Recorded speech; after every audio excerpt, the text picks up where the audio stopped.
नमस्कार.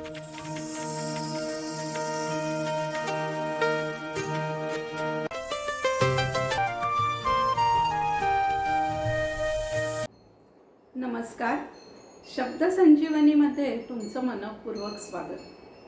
स्वर्गीय आशा भोसले यांचं एका तळ्यात होती बदके पिले सुरेख हे गाणं तुम्ही ऐकलंच असेल. या गाण्यामध्ये एका राजहंसाची गोष्ट सांगितलेली आहे. हा राजहंस लहानपणी अतिशय कुरूप असं बदकाचं पिल्लू असतं. त्याच्याशी कोणी खेळणारं सुद्धा नसतं. अतिशय वाईट अशा परिस्थितीमध्ये सगळ्यांची अवहेलना सहन करत करत ते बदकाचं पिल्लू मोठं होतं आणि एक दिवस पाण्यामध्ये स्वतःचं प्रतिबिंब पाहत असताना त्याला अचानक जाणीव होते की आपण लोकांपेक्षा वेगळे आहोत, पण आपण तर एक राजहंस आहोत. आपण या बदकांपेक्षा म्हणून वेगळे आहोत. तर ही जी कथा आहे, ही कथा आहे हॅन्स अँडरसनच्या परीकथेमधली. त्या मूळ कथेचं नाव आहे अगली डकलिंग.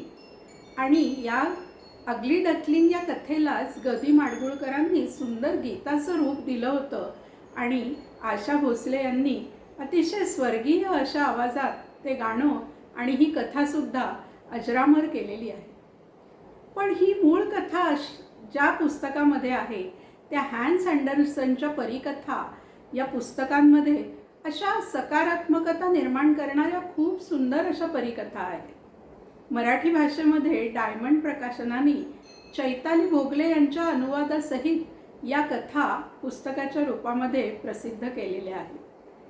हे पुस्तक हॅन्स अँडरसनच्या परीकथांमधल्या अगली डकलिंग, फ्लोरेन्स नाइटिंगेल, त्याच्यानंतर मरमेड, द स्नो क्वीन यासारख्या परकीय भाषांमधल्या कथा मराठीमध्ये अतिशय सुंदर अशा रूपामध्ये आपल्यासमोर सादर करतो.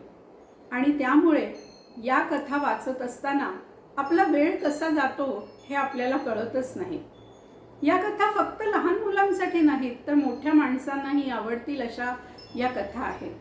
या कथा गेली अनेक दशकं मराठी मनामध्येच नाही तर जगामधल्या अनेक भाषांमध्ये अतिशय लोकप्रिय ठरलेल्या कथा आहेत. परी कधी असते का, हंस कधी बोलतात का, अशा प्रकारची लॉजिकल प्रश्न असे या कथांना लागू पडत नाही. या कथा वाचल्यानंतर सुष्टांचा आणि दुष्टांचा संघर्ष आपल्या डोळ्यासमोर उभा राहतो.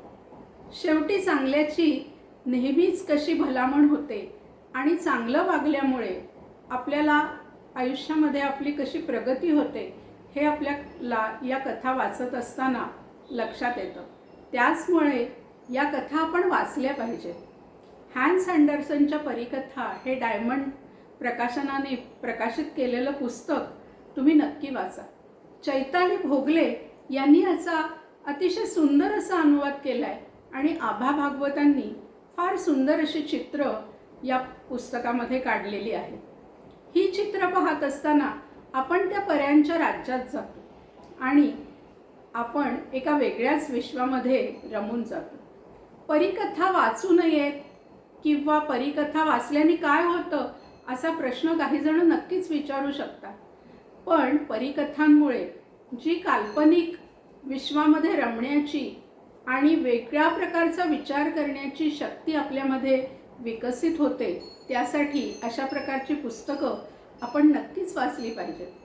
तुम्ही अशी कोणती पुस्तकं वाचता किंवा अशा प्रकारची कोणती पुस्तकं तुम्हाला वाचायला आवडतील ते तुम्ही मला नक्की सांगा.